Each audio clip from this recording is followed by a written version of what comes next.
السلام عليكم، ازيكم حبايبي؟ عاملين ايه؟ يا رب تكونوا بخير.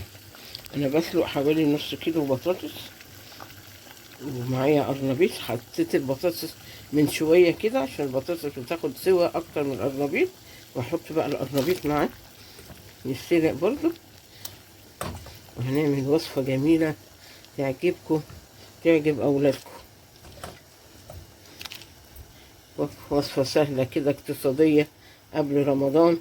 احنا عارفين الظروف اللي احنا فيها، بنعمل اكلات كده بسيطة وبلاش نكلف نفسنا كل يوم لحمة او فراخ او سمك. لا، في اكلات كتيرة قوي مغذية وجميلة.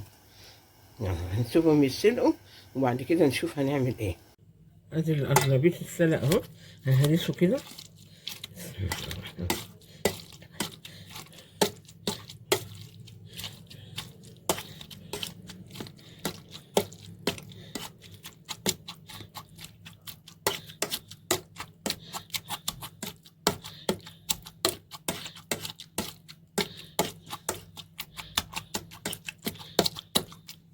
وهرس البطاطس.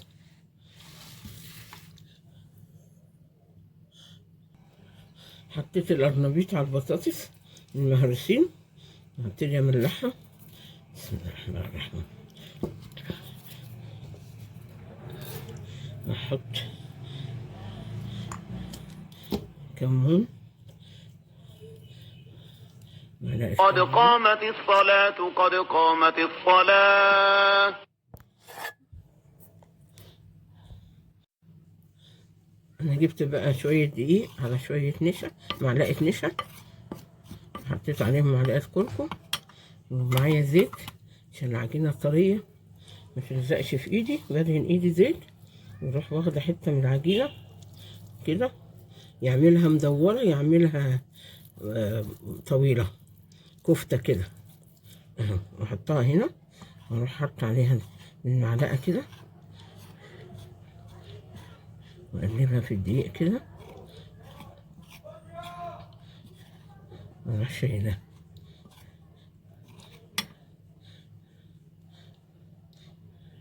اهو، اعملها مدورة زي الطعمية كده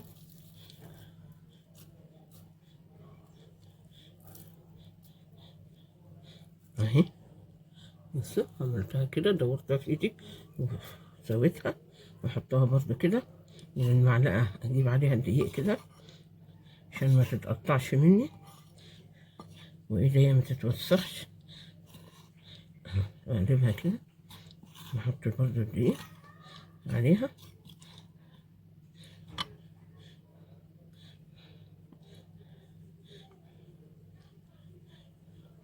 اهي اهو. عملت حبة اهو، احطهم في الفريزر بقى يمسكوا شوية وبعدين اقليهم، عشان لو قليتهم كده ممكن يفكوا. وارجع لكم تاني اكمل انا الباقي بقى وارجع لكم. عملت الباقي اهو وحطيتهم في طبق فيلم وحطيت بينهم كيس، وبتفرزهم بقى في الفريزر. ساعة ما عاوز اطلعهم اقليهم على طول.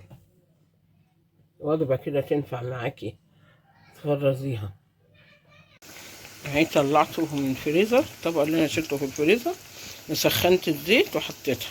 ما تقلبيش بقى لما تلاقي اللي تحت خد لون عشان ما تفكش منك. خلي النار متوسطة، بعد ما سخنتيها خليها بقى متوسطة عشان ما تتحرقش منك. مش هاجي جنبها خالص إلا لما الاقي اللي تحت احمر.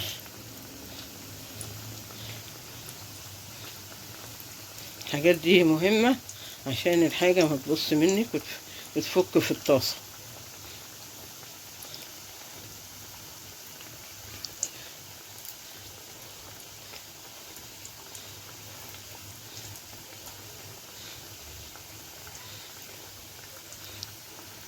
بصوا قلبتها، بسم الله ما شاء الله مفيش حاجة فكت. ليه؟ لأن أنا سبتها تاخد لون من تحت. بسم الله ما شاء الله. كلامي ده للبنات الصغيرة اللي لسه داخلين المطبخ، اللي متجوزين لسه وما يعرفوش يعملوا كل حاجة. نستفيد بس من الكلام ده. اهي كفتة طلعت اهي، كفتة القرنبيط والبطاطس. بسم الله ما شاء الله. ايه رأيكم؟ ما شاء الله، تفتح النفس. انا هفطر عليها النهارده، انا صايمة. بصوا والليمون المخلل بقى ابو العصفر ده، شايفين الجمال؟ زبدة ما شاء الله. اتفضلوا معانا، بألف هنا وشفا لكل اللي شاف وكل اللي هياكل. يعملوها بقى أكلة اقتصادية حلوة كده في رمضان، قبل رمضان، وفي رمضان برضه هتبقى جميلة لو عملتيها وشلتيها فرستيها كده زي ما أنا عملت كده طبق وهفرزه، تطلعيها جنب الأكل هيسيبوا الأكل وياكلوها. ما شاء الله، اللهم صل على النبي. حطي اللايك بقى واشتركي في قناة عائلة نهى عشان يوصلك كل جديد بنعمله. السلام عليكم ورحمة الله وبركاته. أشوفكم تاني إن شاء الله بفيديو جديد. مع ألف سلامة.